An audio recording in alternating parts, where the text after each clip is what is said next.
வரஹ்மத்துல்லாஹி வபரகாத்துஹு. அல்ஹம்துலில்லாஹ் வஸ்ஸலாத்து வஸ்ஸலாமு அலா ரசூலில்லாஹ் அம்மா பஅத். ஃபஅஊது பில்லாஹி மினஷ் ஷைத்தானிர் ரஜீம். பிஸ்மில்லாஹிர் ரஹ்மானிர் ரஹீம். குல் லில் முஃமினீன யகுத்து மின் அப்சாரிஹிம். உண்மையான மூமின்களே, இன்றைக்கு ஓதப்பட்ட சூரா நூரில் ரப்புல் ஆலமீன் மூமின்கள் பாவங்களிலிருந்து தப்பித்துக் கொள்வதற்கான அடிப்படை செய்தியை, ஒழுக்கத்தை அல்லாஹ் கற்றுத்தருகிறான். மூமினான ஆண்களே, உங்களுடைய பார்வையை தாழ்த்திக் கொள்ளுங்கள். எல்லா பாவத்தினுடைய தொடக்கம் எது சொல்லுங்க? ஹலோ, கண்ணு தானே? அதை பார்த்து அதை அப்படியே கிளிக் பண்ணிருச்சுன்னா பிறகு நம்மள்கிட்ட வரக்கூடிய செயல்பாடுகள் எல்லாம் அதை தொடங்கி தான் இருக்கு, தொடர்ந்து தான் இருக்கு. அதனால தான் அல்லாஹ்வுடைய ரசூல் சொன்னாங்க, உங்களுக்கு முதல் பார்வை அனுமதிக்கப்பட்டது. அனுமதிக்கப்பட்டதுன்னா போய் உன்னை பார்த்துக்கிட்டான்னு சொல்லி பார்க்கறதல்ல, யதார்த்தமாக பார்த்துட்டோன்னு சொன்னால் அடுத்த ரெண்டாம் பார்வை உங்களுக்கு அனுமதி இல்லை. அது குறிப்பாக பெண்கள் விஷயத்தில் தான். இப்போ வீட்டுக்குள்ளே வர்ற ஒழுக்கமெல்லாம் இன்னைக்கு அந்த அத்தியாயத்தில் எல்லாம் சொல்லிட்டு வர்றான். யாருமே இல்லாத வீட்டுக்குள்ளே போனாலும் சலாம் சொல்லிக்கும், அது நல்லது. சலாம் தான் அனுமதி. யார் வீட்டுக்குள்ளோ அனுமதி இல்லாமல் போகாதீங்க. இதெல்லாம் நிறைய ஒழுக்கங்கள் குறிப்பாக இந்த ஜென்ரேஷனுக்கு நம்ம சொல்ல வேண்டியது. அப்படியே பக்கையால் போயிடுறது ஒரு வீட்டுக்குள்ளே. நடு ஹாலில் போய் நின்று யாராக இருக்கிறீங்களா? இதெல்லாம் என்ன ஏற்படும்னு சொன்னால் நிறைய அசௌரியங்கள் ஏற்பட்டு விடும். அப்போ இந்த காலத்தில் ஆண்கள் பெண்கள் எல்லாத்துக்கும் கூச்சம் எடுபட்டு விட்ட காலம். இப்போ யாராச்சும் வீட்டுக்குள்ளே போனால் பெண்கள் மறைகிறாங்களா? சொல்லுங்கள். நம்ம உம்மாமாரெலாம் எப்படி இருந்தாங்க? ஆண்களை கண்டா மறைவாங்க. இப்போ அதெல்லாம் கிடையாது. ஆம்பளை தான் மறைஞ்சிக்கிறான், இவன் ஓடி போய் மறைஞ்சிக்கிறான். அந்த அம்மா தான் வரவேற்குது. இப்போ ரப்புல் ஆலமீன் இதில் மனித சமூகத்தில் என்ன தீங்கு ஏற்படக்கூடாதுன்னு அல்லாஹ் சொல்றானோ அதுக்கான ஒரே தீர்வு, ஆண் பெண் இருபாலரும் பார்வையை தாழ்த்தி கொள்ளுங்கள். ஒரு வீட்டுக்கு போகிறோம், அல்லாஹ்வுடைய ரசூல் சொல்றாங்க, போனால் அனுமதி கேளுங்க, உள்ளே போயிருங்க, அதை விட்டுட்டு எட்டி பார்க்காதீங்கிறாங்க. அப்படி எட்டி பார்த்தா கண்ணிலே குத்த சொல்றாங்க. ஏன்னா இது நிறைய தீமைகளுக்கு காரணியாக அமைஞ்சிடும். அதே மாதிரி பெண்களுக்கெல்லாம் சொல்றான், உங்களை நீங்க அலங்கரிச்சுக்குங்க. யாருக்கெல்லாம் அலங்காரத்தை காட்டலாம் அப்படின்னா, நம்ம தாய் தகப்ப, அண்ணன் தம்பி, கூட பிறந்ததுங்க, அதே மாதிரி சின்ன குழந்தைங்க, இவங்களுக்கெல்லாம் உங்களுடைய அழகை காமிக்கலாம். அந்நிய ஆண்களுக்கு காட்டக்கூடாது. குறிப்பா எல்லாம் சொல்றான், கொலுசினுடைய ஓசையை போட்டு கூட ஈர்ப்பு. இதெல்லாம் குர்ஆன்ல மட்டும்தான் இருக்கு, ஆனா நடப்புல நம்மளே அனுப்பிச்சு வைக்கிறோங்க. அந்த அம்மா போன வாரம் போச்சு, பியூட்டி பார்லர் இருக்கு. அது 40 வயசுல 50 வயசுல பேய் மாதிரி என்ன செய்யுது, எல்லாம் அழகு போன பண்ணி யாரு பார்க்கறக்கு? என்ன எண்ணம் இது? புருஷன் பார்க்க போதெல்லாம் அந்த நாத்தவாயோட அந்த நைட்டியோடவே இருக்கிறது. இது பல ஆண்களுடைய ஆதங்கம்.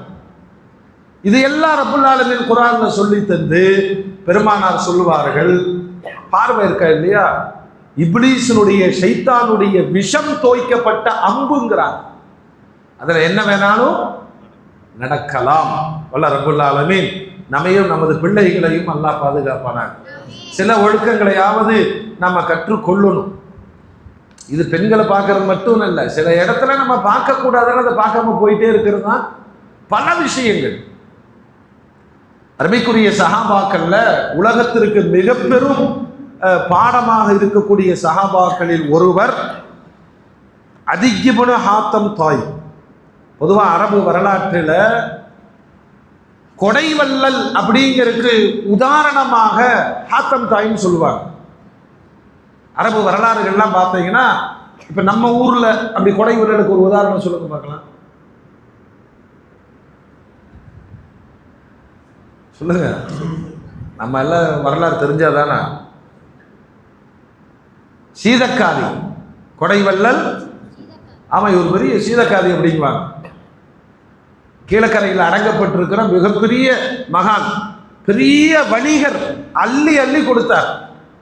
அந்த மாதிரி அரபு தேசத்துல ஹாத்தம் தாய் ஒரு ஆளை கொடைக்கு உதாரணமா சொல்லணும்னு சொன்னா ஹாத்தம் தாய் தை அப்படிங்கிற ஒரு சமூகத்தினுடைய அரசராக இருந்தவர். நபிகள் நாயகம் ஸல்லல்லாஹு அலைஹி வஸல்லம் ஹிஜ்ரி 6லேயே அரசர்களுக்கு, அரசர்கள்னு சொன்னா பேரரசர்களும் இருந்தாங்க. பாரசீகம், ரோம் மாதிரி சின்ன சின்ன சமூகம், சின்ன சின்ன ஊர்களுக்கு இருந்த சிற்றரசர்களும் இருந்தாங்க. அந்த மாதிரி ஒரு கபீலாவுடைய அரசர் தான் இந்த ஆத்தம் தாய். அவருக்கு பின்னாடி அவர் மரணித்து விட்டார். அவருக்கு பிறகு மகன் அதிஜிபுனு ஹாத்தம் தாய் இவர் ஆட்சிக்கு வர்றார். அந்த காலத்துல இருந்தே ஆட்சியாளர்கள் எப்படி இருந்திருக்காங்க பாருங்க. நான் ஆட்சிக்கு வந்தா உங்களுக்கு போரின் மூலமாக கிடைக்கக்கூடிய கொள்ளை பொருட்களில் 4ல் 1 எனக்கு தர வேண்டும். 4ல் 1 ஜிஎஸ்டி. புரியுதா? அந்த காலத்துல இருந்து அரசர்களுடைய பொழப்பு என்னதான்? மிரட்டி பிடுங்கிறது, அவ்வளவுதான். இப்படி போயிட்டு இருக்கிறாங்க. இஸ்லாம் குறித்த கடிதம் பெருமானார் அனுப்புகிறார்கள். செய்தி எல்லாம் தெரியும். ஆனால் ஏற்றுக்கொள்வதற்கு அவருக்கு மனம் வரவில்லை. நாம போய் அவர்கிட்ட சரண்டர் ஆகிறதா? ஏன்னா எவ்வளவு பெரிய அரசர் ஆயிட்டாலும் ரசூலுல்லாஹ்ட்ட கலிமா சொல்லிட்டா அவர் சாமானிய மனிதர். இன்னும் பெருமானாருடைய பண்புகளை விளங்காதவர்கள். அதனால ஒரு வெறுப்புணர்வோடு இந்த அதி வாழ்ந்து கொண்டே இருந்தார். அவரு கிறிஸ்துவ மதத்தை சார்ந்தவர். சரிங்களா? இப்போ பெருமானார் பல அரசர்களுக்கு அழைப்பு கொடுக்கிறார்கள், சில நாடுகளுக்கு படையெடுக்கிறார்கள். இதெல்லாம் நடக்கும்போது ஹிஜ்ரி 9. இதெல்லாம் கேள்விப்பட்டு இந்த அதி என்ன செய்யறாருன்னா, இந்த பிரச்சனை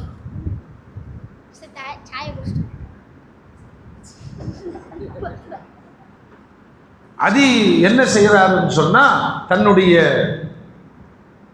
வேலைக்காரனை பாதுகாவலரை அழைச்சு, நம்மள்கிட்ட இருக்கிற ஒட்டகங்களிலே நல்ல வலிமையானது, ஆற்றல் மிக்கது எது அவர் காமிக்கிறார். இதாங்க, இது எப்பயுமே ரெடியா வை.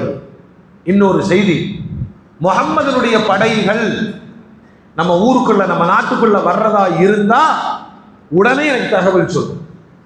அந்த வேலைக்காரன் நினைச்சிட்டா நம்மால் ரொம்ப பலமா இருக்காரு, ரசூலுடைய படம் வந்தா தாக்கிடுவாரு அப்படின்னு நினைச்சிட்டு இருக்கும் பொழுது, பெருமானாருடைய உளவுத்துறை இந்த தை வம்சத்தை சார்ந்த அந்த நாட்டு பகுதியில உளவு பார்ப்பதற்காக உள்ள வர்றாங்க. இவன் பார்த்துட்டான். இந்த பாதுகாவலர் பார்த்துட்டு அந்த ஒட்டகத்தை ரெடி பண்ணி வச்சுட்டு நேரா போய் அதி அரசரிடம் சொல்லுகிறார், நீங்கள் விரும்பாத எதிரியாகிய முஹம்மதின் படைகள் நம் நாட்டிற்குள் நுழைஞ்சிருச்சு.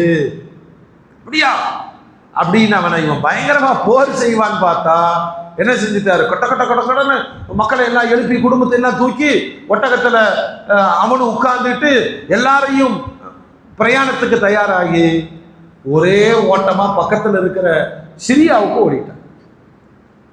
அந்த மாதிரி ஆளுதான் ஓடிட்டாரு.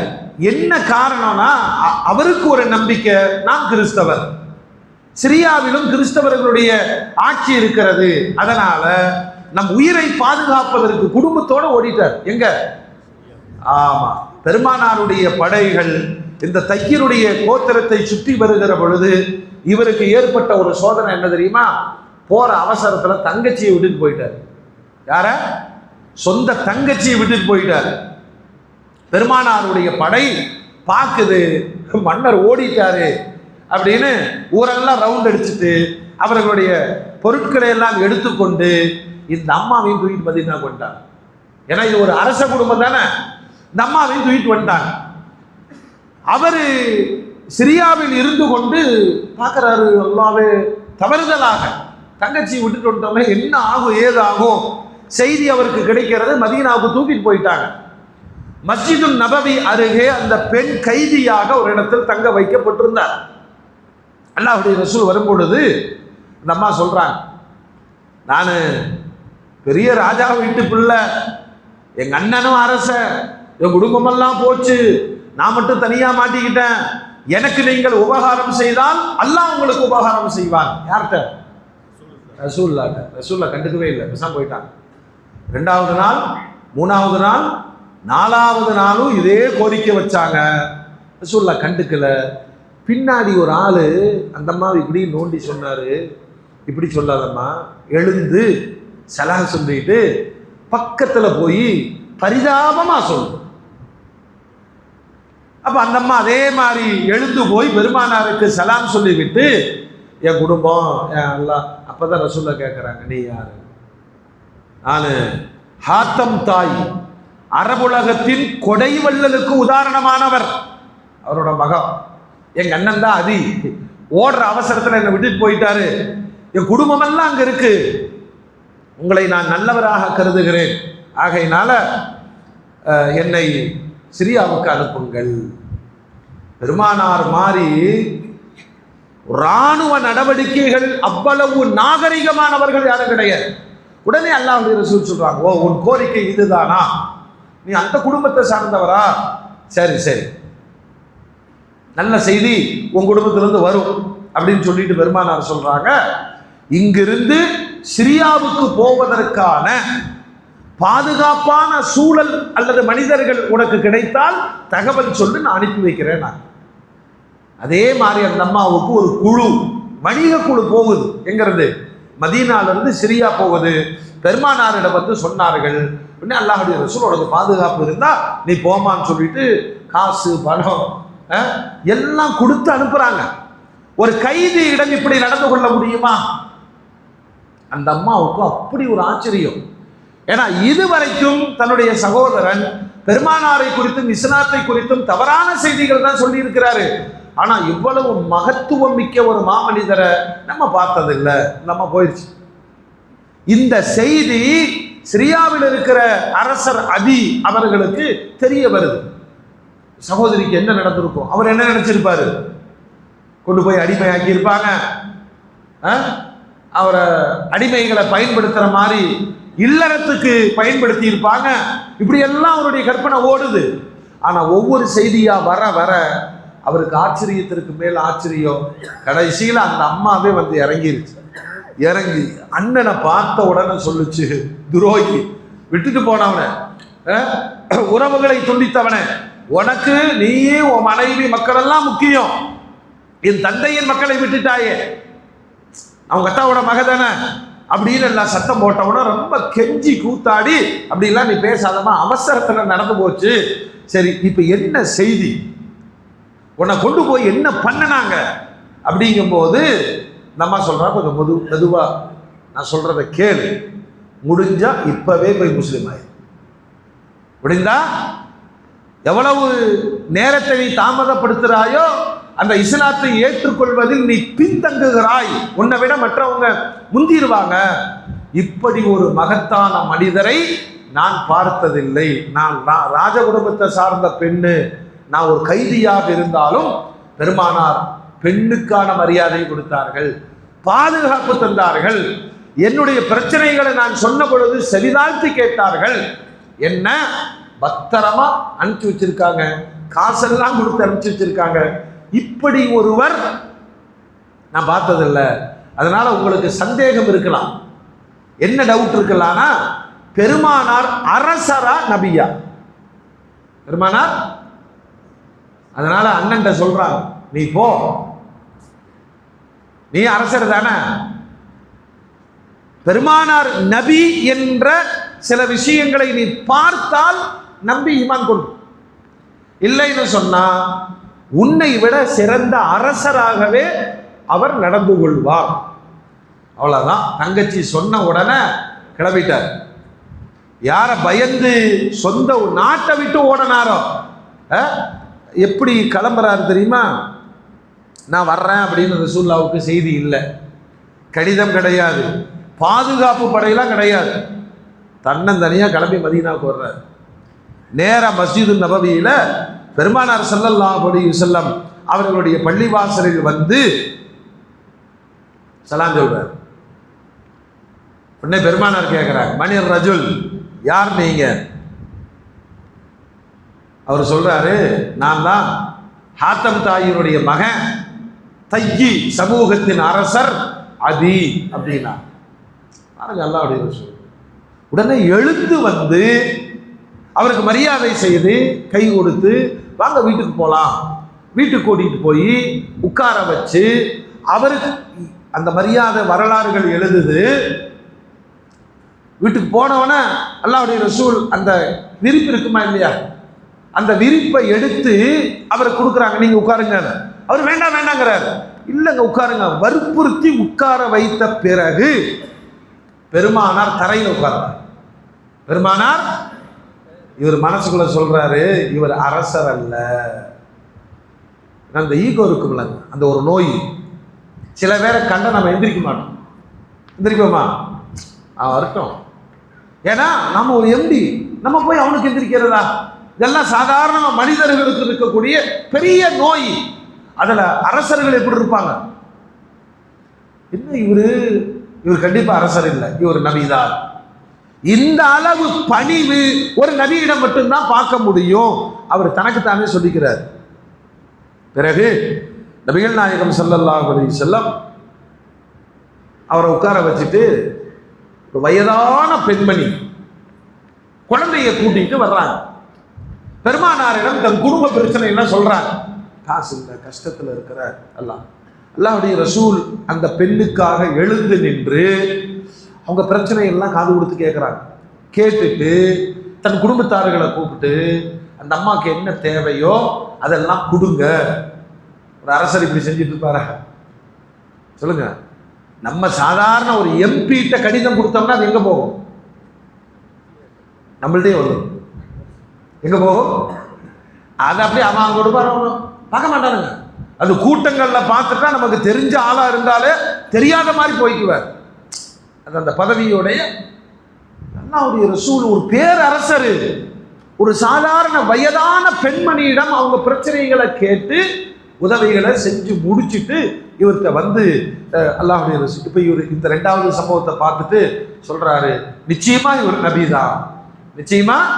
ஏன்னா அரசர்கள்ட்ட இந்த மாதிரி இறக்க குணமெல்லாம் இருக்காது. சரி, பிறகு பெருமானார் வீட்டில் உட்கார்ந்துட்டு அல்லாஹ்வுடைய ரசூல் அவரை பார்த்து கேட்குறாங்க, 2 மதம் இருக்கு. ஒன்று நசரானி கிறிஸ்துவ மதம், இன்னொன்று சாயிபா. சாயிபான்னு சொன்னால் நட்சத்திரங்களை வணங்கக்கூடிய ஒரு கூட்டம். நம்ம ஊரில் நட்சத்திரங்களை வணங்குறாங்களா? தெரியுமா தெரியாது? என்னங்க இந்த பஞ்சாங்கம்லாம் எதை வச்சு பார்த்து சொல்லுவாங்க? மேல் நோக்கு கீழ் நோக்கு, அது ஹராம். அது நம்மளுக்கு நிறைய பேர் இந்த கேலண்டரை பார்த்து ஈமான் கொள்றோம்னா இன்னைக்கு மேல் நோக்கு, அப்புறம் ஒரு லோகம் வரைக்கும் நீர் நோக்கிட்டே இருக்க வேண்டியதுதான். சரியான லூசு பயிலங்க. குர்ஆன் சொல்லுது, செய்யணும்னு முடிவு பண்ணிட்டியா தவக்கல் தோலெல்லாம் போயிரு. இது நல்ல நேரம், இந்த கறி நேரம். நான் ரொம்ப நாளாக கறி நேரம்னா மட்டன் போடுவானுங்கன்னு நினச்சிட்டேன். அந்த கேலண்டரு அது மனிதர்களால் உருவாக்கப்பட்ட ஒரு மூட நம்பிக்கை. அதை எப்படி திணிச்சிட்டானுங்க பாருங்க. 11 மணியிலிருந்து 11:40 வரைக்கும் நல்ல நேரம், 41க்கு என்னங்க எங்க எப்படி வாழ்றது? அதனால அல்லாஹ் தஆலா தொழுகைக்கான நேரங்களை எல்லாம் அவனே தீர்மானிச்சிட்டான்.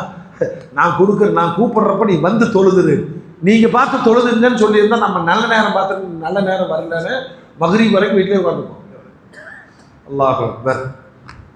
அல்லாஹ்வுடைய ரசூல் சொல்றாங்க, நீ வந்து கிறிஸ்தவனாகவும் இல்லாம நட்சத்திர வணங்கியாகவும் இல்லாம நீயா ஒரு மதத்தை நீ தேர்ந்தெடுத்துக்கிட்டு நீ சார்ந்திருக்கிற மார்க்கத்தில் அனுமதி இல்லாத ஒரு பாவத்தை நீ செஞ்சுட்டு இருந்த தெரியுமாங்கிறாங்க. எது? ஜிஎஸ்டி வாங்கினது. போர் பொருள்கள்ல நாடில் ஒரு பங்கு யாரு கொடுத்துடணும்? அரசர் கொடுத்துடணும். அப்படி நீ வாங்கிட்டு இருந்தே இல்ல, இது உனக்கு மார்க்கத்தில் அனுமதியான்னு ரசூலுல்லாஹ் கேட்கிறாங்க. அப்படியே திகச்சு உட்கார்ந்துட்டார். அவரு செஞ்சது ரொம்ப தெளிவா யாரு சொல்றா? அல்லாஹ்வுடைய ரசூல். இது இந்த அளவுக்கு டீப்பா ஒருத்தர் பத்தி விசாரிக்க முடியுமா? அல்லாஹ்வுடைய ரசூல் சொல்றாங்க, நீ கிறிஸ்தவனும் அல்ல, நட்சத்திரம் வணங்கியும் அல்ல, இந்த ரெண்டையும் மிக்ஸ் பண்ணி நீயா ஒரு மதத்தை உருவாக்கி உன் சொந்த மார்க்கத்தில் கிறிஸ்தவத்தில் அனுமதி இல்லாத கொள்ளை பொருளில் லஞ்சம் வாங்கியது ஹராமா இல்லையான்னு கேட்கிறாங்க. அதிர்ந்து போனார். இது எப்படி தெரியும்? மனசுக்குள்ள சொல்லிக்கிறாரு, இவர் அரசர் அல்ல, இவர் நபிதான். கடைசியில நபிகள் நாயகம் ஸல்லல்லாஹு அலைஹி வஸல்லம் இவருடைய இந்த சீக்ரெட்டை சொன்ன உடனே அரஃப்து அன்னஹு முர்சல் யஅலமு மா யுஜஹல். ஆஹா, இவர் அல்லாஹ்வினால் அனுப்பப்பட்ட ரசூல் தான், ரகசியங்கள் எல்லாம் இவருக்கு தெரியும் அப்படிங்கிறத நான் உணர்ந்து கொண்டேன். உடனே என்ன செய்யறாரு? கையை கொடுத்து அஷ்ஹது அல்லா இலாஹ இல்லல்லாஹ் போதும். சில பேருக்கு சில செய்திகள் போதும். இவங்களை இந்த பக்கம் கொண்டு வர்ற வேலையை தான் அல்லாஹ்வுடைய ரசூல் அழகா செஞ்சுட்டாங்க. பாருங்க, எடுப்பிடிக்குதா? கொண்டு வர்ற வேலையை அருமையா அல்லாஹ்வுடைய ரசூல் செஞ்சுட்டாங்க. இப்ப பாருங்க என்ன சொல்றாங்கன்னா, 20 வருஷம் இஸ்லாத்துக்கு வரல, நீங்க இஸ்லாத்துக்கு வரல, நீங்க என்ன நினைச்சிருப்பீங்கன்னு நான் சொல்லிட்டா. என்னடா இது, இந்த முஸ்லிம்கள் எல்லாம் ஃபகீர்களா இருக்கிறாங்களே, அப்படித்தான் நீங்க நினைச்சிருப்பீங்க. முஸ்லிம்கள் எல்லாம் நீ அப்படி நினைச்சிருக்கிற. நான் ஒன்று சொல்றேன் கேளு. ஒரு காலத்தில் என் மீது ஈமான் கொண்ட சமுதாயத்தில் பொருளாதாரத்தினுடைய பரக்கத்து எந்த அளவு கொட்டுன்னு சொன்னா, ஜகாத்தை எடுத்துக்கொண்டு போனால் வாங்குவதற்கு இப்படின்னு அல்லாஹ்வுடைய ரசூல் முன்னறிவிப்பு செய்யறாங்க. முன்னறிவிப்பு செய்யறாங்க. நல்லா கவனிக்கணும். சொல்லும் போது பரம ஏழையா இருக்கிறார். நீ காசு இல்லைன்னு நினைச்சிட்டு இஸ்லாத்துக்கு வராம இருந்திருக்கிற. ஒரு காலத்துல முஸ்லிம்கள்ட்ட கொட்டும் அப்படின்னா அவர் நோட் பண்ணிக்கிறார். ஓகே. ரெண்டாவது, ரொம்ப மைனாரிட்டியா இருக்கிறாங்க, எதிரிகள் அதிகமாக இருக்கிறாங்க அப்படிங்கிறது உன்னுடைய எண்ணமா? எழுதி வச்சுக்க.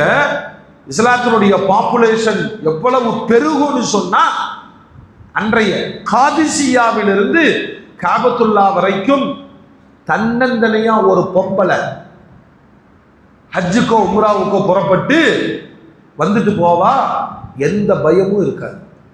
அல்லாஹ்வை தவிர யாரையும், அப்படின்னா என்ன, எல்லாருமே மூமின்களா மாறிடுவாங்க.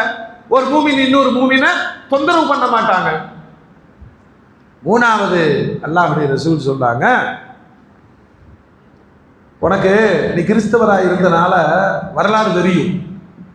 உலகத்துல அதிகமான மன்னர்கள் கிறிஸ்தவர்களாக தான் இருந்திருக்காங்க. முஸ்லிம்கள்ல யாரும் ராஜாக்கள் இல்லையேன்னு நீ நினைக்கலாம். நான் சொல்றேன், எழுதி வச்சுக்க. இந்த பாரசீகத்தினுடைய கிஸ்ராவின் கோட்டையை நம்ம ஆட்கள் என்ன செய்வாங்க? கைப்பற்றுவாங்க.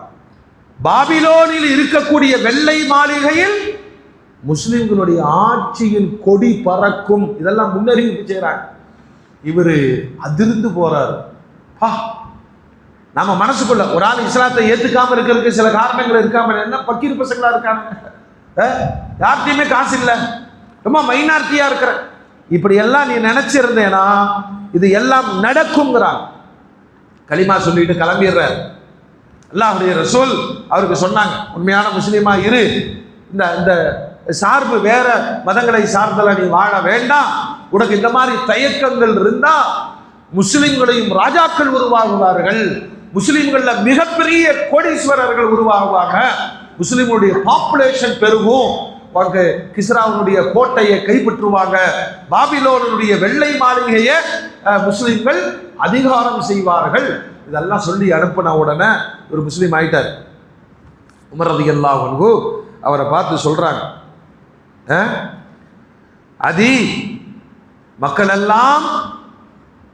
எல்லாம் பெருமானாரை நிராகரித்த பொழுது நீங்கள் ஈமான் கொண்டீர்கள், அல்லாஹ்வுடைய ரசூலை வெறுத்த பொழுது நீங்கள் அறிந்து கொண்டீர்கள், மோசடித்தனம் செய்த பொழுது நீங்கள் பெருமானாரிடம் நேர்மையாக நடந்து கொண்டீர்கள், எல்லோரும் புறமுதுகிட்டு ஓடும் பொழுது நீங்கள் முன்னால் வந்து இஸ்லாத்தை தழுவி கொண்டீர்கள் அப்படின்னு அதியை பார்க்கும் பொழுது உமர் நாயகம் பாராட்டுவாங்க. இப்ப இந்த அதி வயசு எவ்வளவு தெரியுமா? அம்மாடி, நீண்ட ஆயுள் கொடுக்கப்பட்டார். நீண்ட ஆயுள்னா சித்திக் நாயகம் காலம், உமர் நாயகத்தினுடைய காலம், உஸ்மான் நாயகத்தினுடைய காலம், அப்படி எல்லா காலத்திலையும் பார்த்திருக்கிறார். இவர் சொல்றாரு, நல்ல நீண்ட ஆயுள் கொடுக்கப்பட்டதுனால பெருமானார் சொன்ன விஷயங்களை ஒவ்வொன்றா நான் பார்த்துட்டு வர்றேன். ஒன்னாவது, பாப்புலேஷன் பெருகுது. காதிசியாவில் இருந்து காபத்துல்லாவிற்கு ஒரு பெண் தனியாக பயம் இல்லாமல் போவார். அந்த காட்சியை நான் பார்த்துட்டேன். உமர் நாயகத்தினுடைய காலத்துல பாரசீகத்தின் மீது போர் தொடுத்து கிஸ்ராவுடைய அந்த அரண்மனையிலிருந்து தங்கங்களையும் கொண்டு வந்து மதீனால தூவி விட்டு விளையாண்டாங்க. அதையும் நான் பார்த்து விட்டேன். ஒன்னே ஒண்ணுதான் பார்க்கல, பாபிலோனின் வெள்ளை மாளிகையில் இஸ்லாமிய ஆட்சி நடக்கும், அதை மட்டும்தான் பார்க்கறக்கு இன்னும் அல்லாஹ் எனக்கு வாய்ப்பு கொடுக்கல. ஆனா வரலாறு எழுதுது, பின்னர் முஸ்லிம்கள் பாபிலோனின் வெள்ளை மாளிகையும் கைப்பற்றினார்கள். இதெல்லாம் பெருமானாருடைய முஅஜிஸாவாக வரலாறு சொல்லுது. சில பேருக்கு பார்த்து தான் ஈமான் வரும், சில பேருக்கு பட்டு ஈமான் வரும், சில பேருக்கு கேள்விப்பட்டாலே. ஆமா, அருமைக்குரிய சஹாபாக்களில் விதவிதமாக ஈமான் கொண்டவர்கள் உண்டு.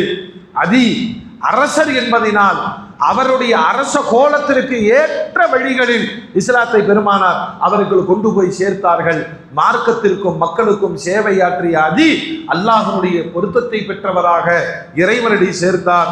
அல்லாஹ் அத்தகைய உயர்ந்த சஹாபாக்களின் வழியில் நம்மையும் சேர்ப்பானாக. வாஹிர் தாவானா அனில் அல்ஹம்துலில்லாஹி ரப்பில் ஆலமீன்.